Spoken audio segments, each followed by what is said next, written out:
Imagine you are a factory floor manager in Gliwice, a Polish industrial city not far from the German border. And one morning in 2026, you walk into a plant where they are assembling battle tanks, not importing them, not unpacking them, actually building them on Polish soil with Polish hands, fitted to Polish Army specifications by a workforce that 2 years ago had never touched a tank in their lives. That factory is real. It's called Bumar Wabendi, and what is being built there is one small but very telling piece of the most aggressive military transformation happening on the European continent today: Poland. Not Germany, not France, not the UK, Poland.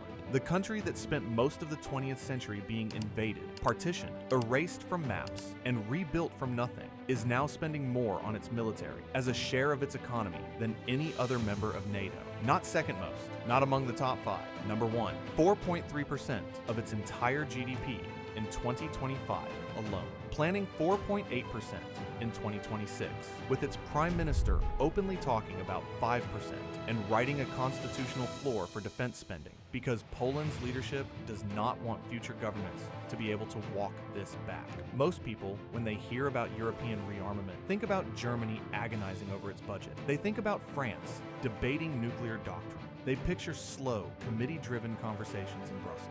They don't picture Poland, but that is exactly the mistake this story is here to correct. By the time you finish this, you will understand not just what Poland is buying, but why it matters more than any single weapons deal. You will see how a country turned historical trauma into strategic architecture, and you will understand why, when historians look back at this period, Poland's transformation might be one of the most consequential things happening in Europe right now. To understand what Poland is doing, you have to understand what Poland remembers, because Poland does not have the luxury of forgetting. In 1939, the country was divided between Nazi Germany and the Soviet Union within weeks. Warsaw was leveled, not damaged, not scarred, completely leveled. The city lost 85% of its buildings. Millions of Polish citizens were killed. A functioning civilization was systematically dismantled. And then, after the war ended, Poland found itself on the wrong side of the Iron Curtain, not liberated, just occupied by a different power. For over 4 decades, its foreign policy, its military doctrine, its economic model, all of it was set in Moscow. This is not ancient history for Poland. It is living memory. The generation that runs Poland's government today grew up in that system. They lived through solidarity. They lived through martial law in 1981, when tanks rolled through Warsaw's streets. Polish tanks, ordered by a Polish general under Soviet pressure, and they watched their parents navigate a reality where the wrong conversation could end a career or a life. So when Russia launched its full-scale invasion of Ukraine in February 2022, Poland did not wait for a security briefing. Poland did not need an expert to explain the threat. Poland looked east, saw what was happening 500 kilometers from Warsaw, a European country being bombed, its cities shelled, its civilians buried under apartment buildings, and something in the Polish national psyche clicked into gear. Not panic, not rhetoric, action. Within weeks, Poland had opened its borders to Ukrainian refugees, absorbing over 1 million people in a matter of months, the largest refugee movement in Europe since the Second World War. It started donating military equipment to Ukraine, including over 240 of its own T-72 tanks it pulled straight out of active service, accepting the gap in its own capabilities because it understood that Ukraine's survival was also Poland's security. Simultaneously, it began one of the most extraordinary military buildups since the Cold War. Here is the thing about Poland that makes this different from any other country's defense story. Poland is not rearming because an American president told it to. It is not rearming because Brussels passed a resolution. It is rearming because Poles have a specific, precise, generational understanding of what happens to countries that cannot defend themselves. That understanding is not theoretical. It is written in the DNA of the state. But here is what makes Poland's story richer than a simple revenge arc. The spending only works because the foundation was already there, and most people missed it being built. Poland joined NATO in 1999 and the European Union in 2004. And rather than treating those as political achievements to celebrate and coast on, Warsaw used them as infrastructure. 2 decades of EU structural funds rebuilt roads, rail networks, ports, industrial zones, and energy connections. The economy compounded quietly, but relentlessly. Poland was the only EU member state to avoid recession during the 2008 global financial crisis. Not because it was lucky, but because it had built a large domestic market, controlled banking exposure, and kept investing in internal capacity. Today, GDP growth is projected at over 3% for both 2025 and 2026. In a Europe that has largely stagnated, that kind of momentum matters, because a defense budget at 4 or 5% of a growing GDP is a very different number than 4 or 5% of a shrinking one. And that brings us to perhaps the most important piece of context in this story. Poland is not borrowing its way to military power. It is paying for it out of a growing, productive, increasingly complex economy. The tax base is real. The industrial capacity is real. The logistics infrastructure that needed to exist before you could field and sustain modern military hardware, all of it was already being built, quietly, over 2 decades, before anyone in Western Europe started paying attention. The war in Ukraine did not create Poland's military rise. It accelerated something that was already structurally underway, and that distinction matters enormously, because infrastructure built over 20 years does not disappear when a government changes or a budget gets squeezed. It is durable, it is there, and Poland is now loading it with purpose. Now, we get to the part that gets people's attention, the weapons. And there is a right way and a wrong way to read what Poland has been buying. The wrong way is to look at it as a shopping list. Impressive hardware, big numbers, flashy announcements, a procurement parade. The right way is to look at what the choices reveal about the strategy behind them. So let's go through it and pay attention to what it adds up to. Start with the tanks, because the scale here is almost hard to believe. In 2022, Poland ordered 180 K2 Black Panther tanks from South Korea. All 180 were fully delivered by November 2025. Then, in August 2025, Warsaw signed a second contract for 180 more, this time including 64 units in a customized Polish variant called the K2PL, to be assembled right there at the Bumar Labendi plant in Gliwice. The total K2 plan runs to over 800 vehicles, combined with 250 M1A2 SEPv3 Abrams tanks on order from the United States. Poland is on track to field more modern main battle tanks than Germany, France, the United Kingdom, and Italy combined. Not eventually, by the end of this decade. Let that sit for a moment. The South Korean manufacturer, Hyundai Rotem, is now producing more than 10 K2 tanks per month and has redirected its entire production line to Poland. Every tank coming off that factory floor is going to Warsaw. That kind of production commitment does not happen for symbolic orders. Then, there is the artillery. Poland has ordered 672 K9 Thunder self-propelled howitzers, also from South Korea, and 500 HIMARS rocket artillery systems from the United States, systems that Ukraine used to devastating effect in its 2022 counteroffensives. Poland watched that happen in real time and ordered 500 of them. Then, the air. 32 F-35A stealth fighters were ordered in 2020. Training began at U.S. bases in late 2024. The first 2 F-35s are scheduled to land at the 32nd Tactical Air Base at Łask in May 2026. Right now, as you are watching this, the majority of the fleet arrives in 2027. In parallel, Poland ordered 48 Fa-50 light fighters from South Korea to bridge the capability gap and train the next generation of pilots. And then there is the helicopter contract. 96 AH-64E Apache attack helicopters, the most advanced Apache in service. The single largest export order for the Apache ever placed outside the United States. Not in Europe, not in NATO, in the entire world. Now, some people look at all of this and say, Poland is buying from too many different suppliers. American tanks, South Korean tanks, South Korean artillery, American rockets, American jets, South Korean fighters, American helicopters. How do you sustain and integrate all of that? That is a fair question, but it misses something important about the logic. Poland is not buying from everyone because it cannot make up its mind. It is buying from everyone because it is in a race against time, and it is also deliberately embedding itself into multiple allied supply chains. Every American platform Poland operates is a reason for the United States to care about Polish military readiness. Every South Korean system brings Seoul and Warsaw closer. Defense procurement at this scale is also alliance building. And critically, Poland is not just buying finished products, it is demanding technology transfer. The K2PL will be built on Polish soil by Polish workers using Polish industrial partners.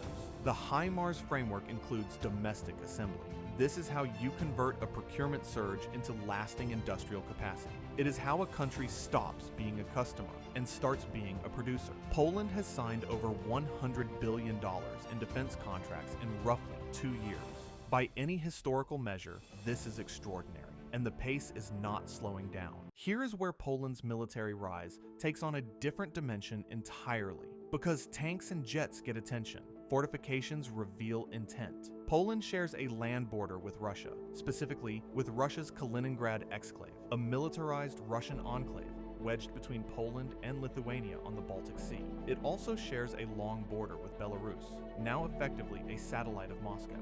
Together, these two borders represent roughly 700 kilometers of direct exposure to the Russian military sphere. In October 2024, Prime Minister Donald Tusk announced that construction on what Poland calls the Eastern Shield, Tarcza Wschód, would begin ahead of schedule. And on January 17, 2026, Tusk posted drone footage of excavators digging anti-vehicle trenches near the town of Godap, right on the Kaliningrad border. Construction had formally begun. The Eastern Shield is a 10 billion zloty project, roughly $2.5 billion US. It will run for 4 years through 2028, and what it is building is not a simple fence. It is a layered defensive system, anti-tank ditches, concrete barriers, barbed wire obstacles, counter-drone radar networks, hardened bunkers for border troops, and territorial defense units, logistics hubs, surveillance sensors integrated with the wider military command structure, and forward positions designed to channel, slow, and expose an attacker. In 2026 alone, the military plans to secure 200 kilometers of the frontier. By the end of the program, nearly the entire eastern border will have layered physical obstacles paired with persistent surveillance.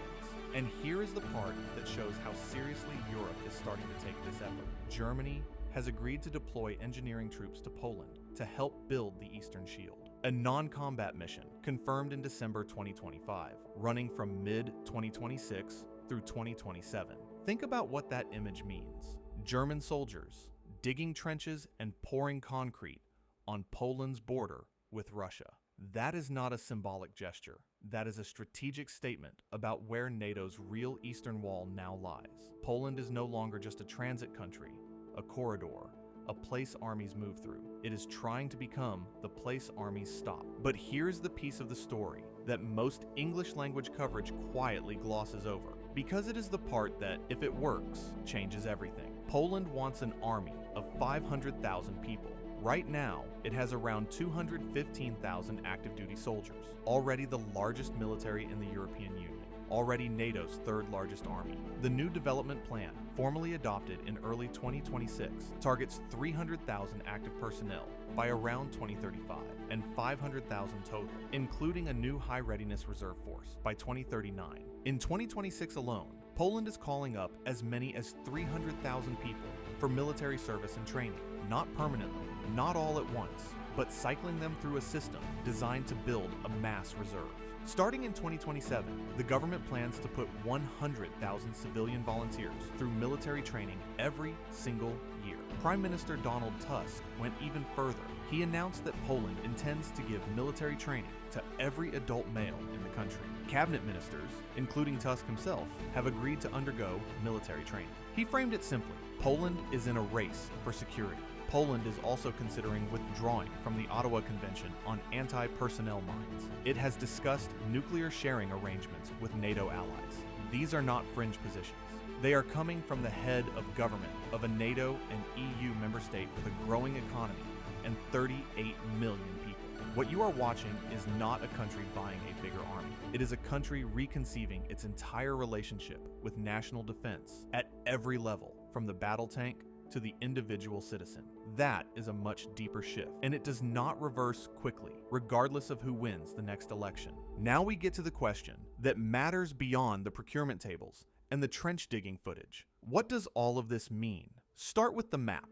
Europe's center of strategic gravity is moving east. Not completely, not without friction, not overnight, but moving. Germany and France still matter enormously. The United States remains the decisive military power in the alliance. But Poland now sits at the intersection of location, political urgency, economic momentum, logistics relevance, and raw military scale in a way that no European country did 15 years ago. Consider Rzeszów, a regional airport in southeastern Poland that almost no one outside of logistics specialists and military planners had ever heard of before 2022. It became, almost overnight, the most important military supply hub on the European continent, the artery through which over 95% of the aid flowing to Ukraine from more than 40 countries passed. Forklifts and pallets, yes, but also missile systems, artillery shells, maintenance components, precision munitions, all of it moving through one corridor. Norway has even deployed its F-35 fighters to Rzeszów specifically to protect it. Power is not only who can fire,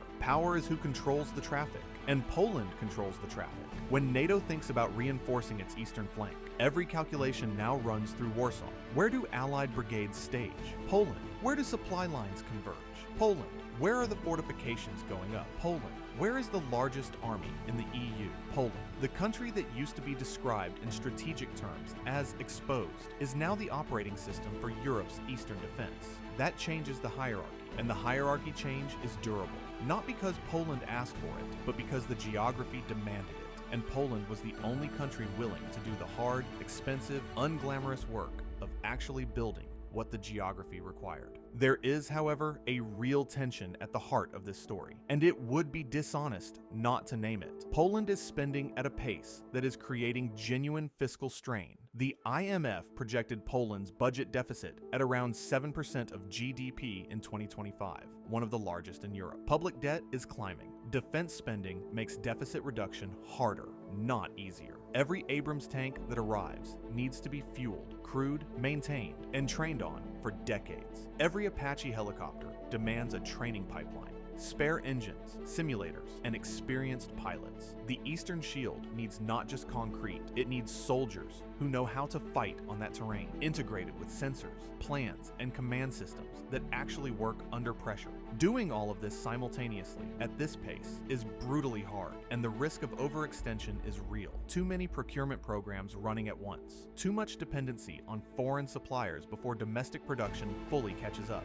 Too much fiscal pressure building up in the background. But here's the other side of that tension. The spending is also buying Poland, something money cannot always buy: leverage. Since 2022, Warsaw has become one of the essential states in European security architecture. It is a frontline ally without being a battlefield. It is a logistics hub without being only a rear area. It hosts allied troops, supply routes, training pipelines, and strategic attention from Washington, Seoul, and Brussels simultaneously. That is not a small thing. That is the kind of position that takes generations to build under normal circumstances. Poland built it in 3 years, and there is a final piece that matters most of all. Poland's rise is not shocking because it happened fast. It is shocking because almost everyone assumed it couldn't happen at all. For decades, Poland was described as Europe's hardworking periphery. Important, yes, but downstream. Not the place that wrote the strategic script, the place the script was written about. Russia's war changed who was reading the script correctly all along, and now Europe is moving toward Poland's language, not the other way around. The fortifications are being dug, the tanks are rolling off assembly lines in South Korea, and increasingly in Poland itself. The F-35s are crossing the Atlantic, the army is growing, the reserve is being trained, the wall is being built. Poland is not escaping its history. It is finally, deliberately, expensively, and with full awareness of what the alternative looks like, making sure that history does not repeat it. And the question for the rest of Europe is no longer whether Poland has arrived. The question is whether Europe is ready for a continent where Poland is not the flank to be protected, but one of the powers doing the protecting.